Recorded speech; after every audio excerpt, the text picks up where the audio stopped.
Vamos iniciar esse vídeo com uma frase que me impactou bastante, que eu ouvi da minha amiga Gisele, em um testemunho que ela estava dando da Thalita, em que ela falou assim: a morte me salvou.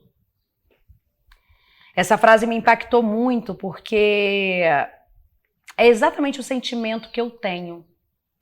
Então, gente, eu falo para vocês, não há como você lidar com tudo que você viveu ou está vivendo se você não olhar para o céu, se você não olhar para a eternidade, se você não respirar o céu.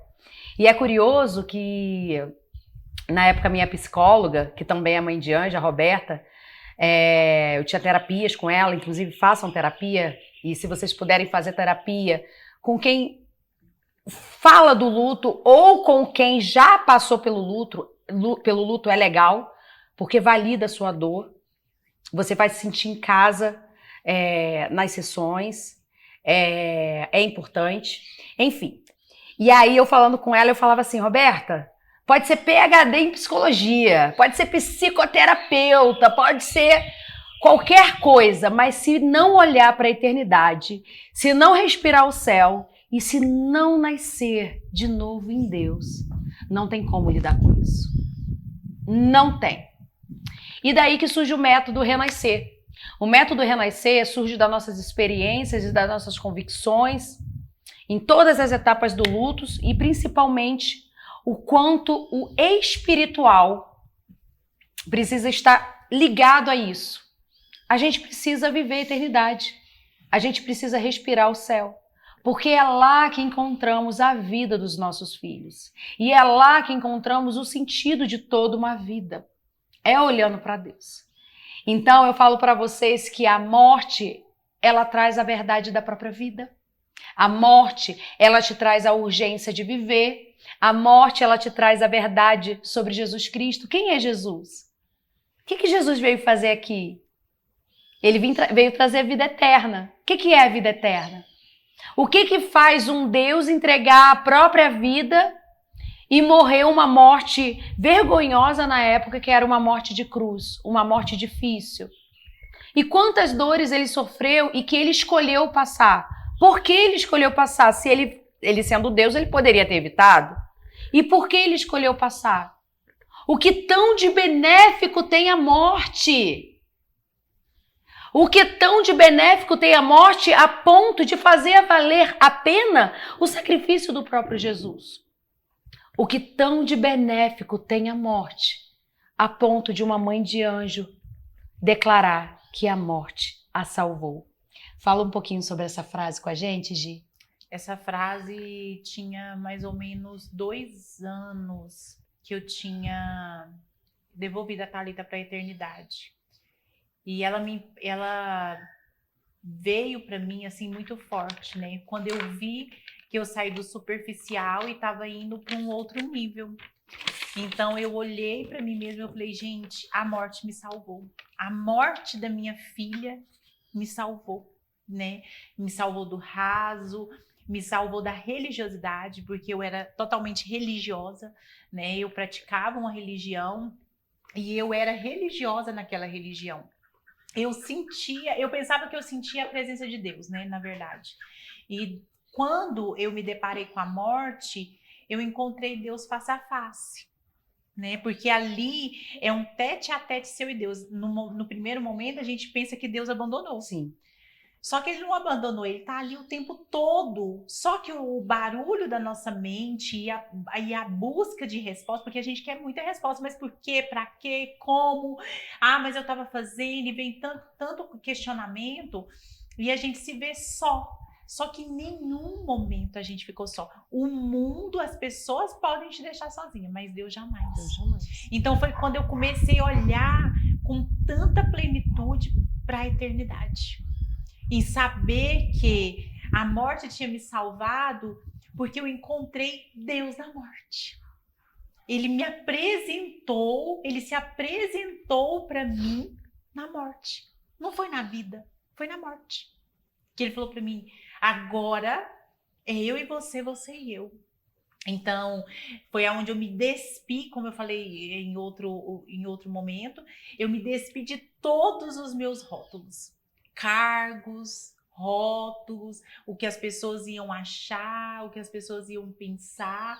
No entanto, que hoje eu me sinto livre para estar em qualquer religião, porque antigamente, na religião que eu estava, eu achava, eu pensava, eu falava assim, gente, só a pessoa pode vir na minha religião. Eu não posso ir na dela, porque tinha aquele preconceito, né? E só você tem a verdade, né? E só eu tenho a verdade, só eu que acho. Ah, você tem que fazer isso, porque tinha muito isso, né? Você tem, você tem, você tem. Então, assim, se tornava pesado, sabe? Se tornava massacrante, porque era mais do homem do que de Deus. Porque hoje, quando eu vejo a leveza com que eu caminho, eu sou feliz. E um feedback que foi dentro da minha casa, meu marido estava sentado, a gente estava numa roda de pessoas, e meu marido falou assim, nossa, o meu anjo, depois que está vivendo como está vivendo... Bem, não gente, só um pouquinho. O meu anjo é o meu marido dela. O meu anjo. Eu vou falar meu marido, então. Quando é o vício, né, da linguagem, né? Quando o meu marido, ele estava conversando e eu estava cozinhando, arrumando as coisas, e ele pegou e falou assim, nossa...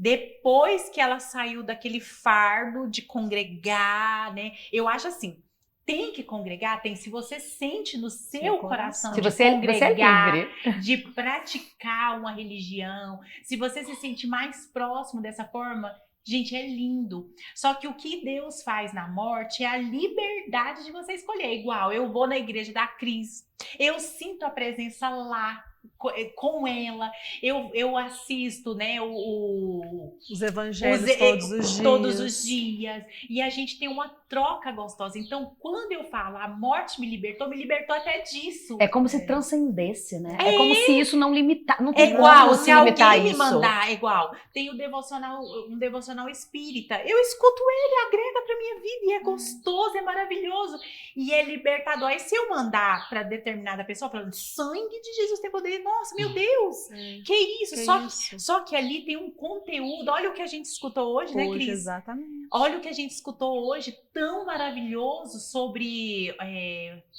sofrer com educação. Olha o devocional que a gente escutou hoje. Sofrer com educação, né? A gente tem que sofrer educadamente, sabe? Então, assim, tudo agrega. Então, assim, a morte me libertou porque ela me deu, ela quebrou os muros. Isso. Ela quebrou todos os muros e hoje eu sou livre para amar, para aceitar o meu irmão. Eu acho assim, Jesus, ele não fazia distinção de pessoas. Ele caminhava entre os pobres, ele gostava do simples, ele gostava do singelo. Tem um livro que mexe muito comigo que chama Simplesmente como Jesus, de Max Lucado. Esse livro mudou muita coisa em mim, porque ele fala da simplicidade de Jesus. A simplicidade, sabe? Então é esse simples que a morte me fez enxergar, de estar em comunhão com todos, partilhar o meu pão com todos, respeitar a todos, independente de religião, independente de posição social, independente de tudo, sabe? Ai, gente, eu fico fascinada. Porque a morte nos libertou de tudo isso, né, amiga? De ter padrão.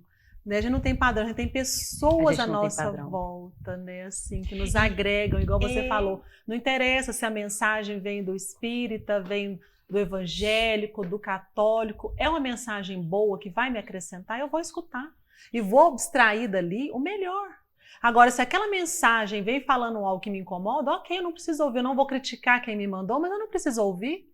Não vou criticar e vida que segue, né? Então, assim, nós temos a liberdade de estar aonde nos cabe, aonde traz paz no coração, né? Nos deu essa liberdade, nos salvou dos rótulos, nos salvou de sermos presa a alguma coisa. E hoje, Cris, aonde a gente está, eu vejo assim, ó, que é muito maior do que a gente imaginava. É muito maior do que a gente não tem imaginava. como se limitar a isso.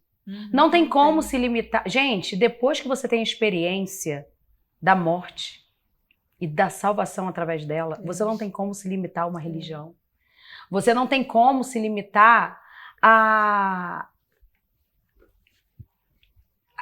uma teoria. Não tem.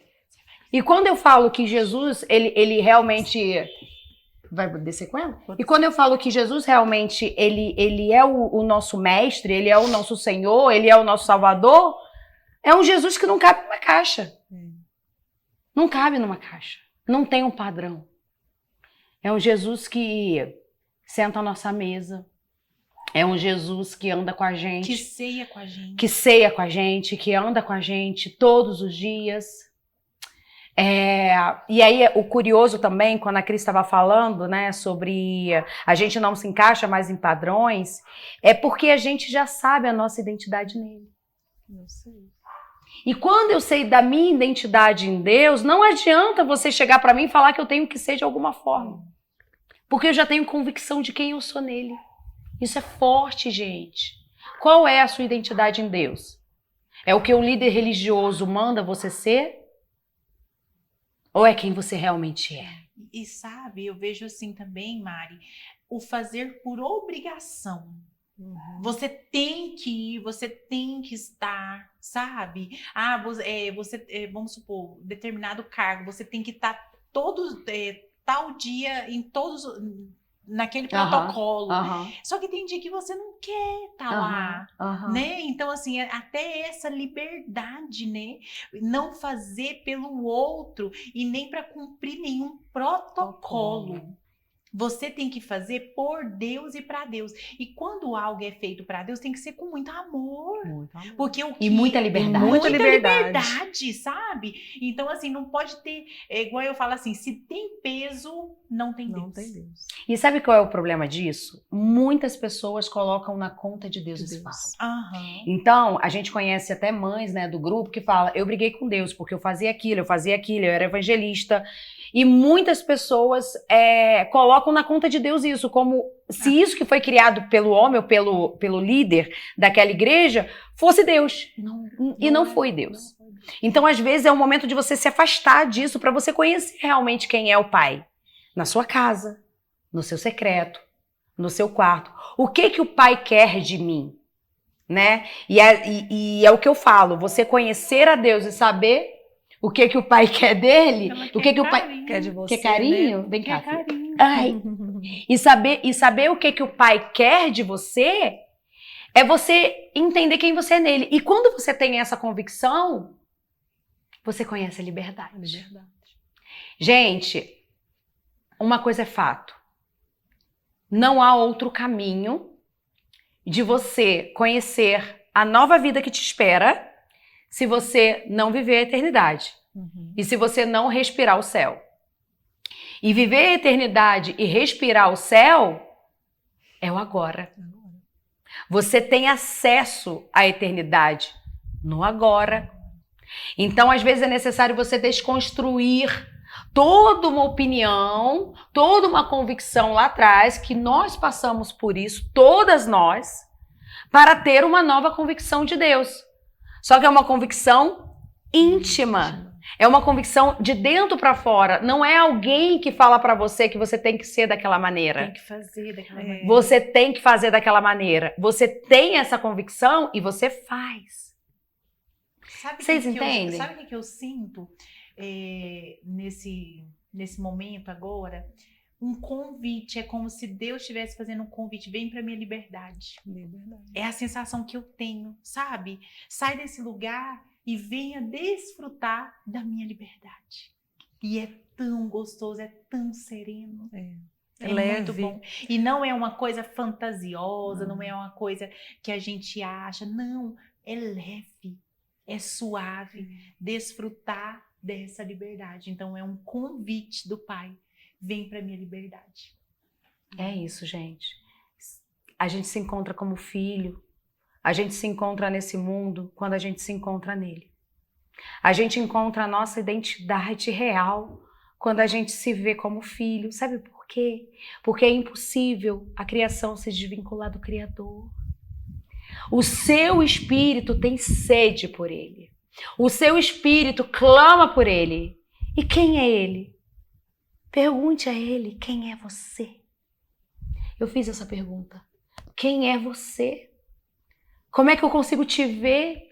Eu lembro uma vez, né? Eu sempre tive pedidos especiais em toda virada de ano da minha vida, sempre. Então, toda virada de ano eu mentalizava em algo e falava, não, agora eu vou pedir isso. E eu lembro depois que tudo aconteceu, que eu estava naquela fase depressiva, sabe? Em que eu clamei por Deus, em pleno Réveillon, olhando da minha janela, e eu falava, eu só quero a sua vida. Eu só quero conhecer a sua vida. Eu não quero conhecer mais nada, eu não quero mais nada, eu estou pedindo mais nada, mas eu preciso conhecer a sua vida. Porque eu precisava conhecer Deus onde eu não via possibilidade. Eu precisava conhecer o Pai onde eu não via caminhos. Então, existe uma vida te esperando.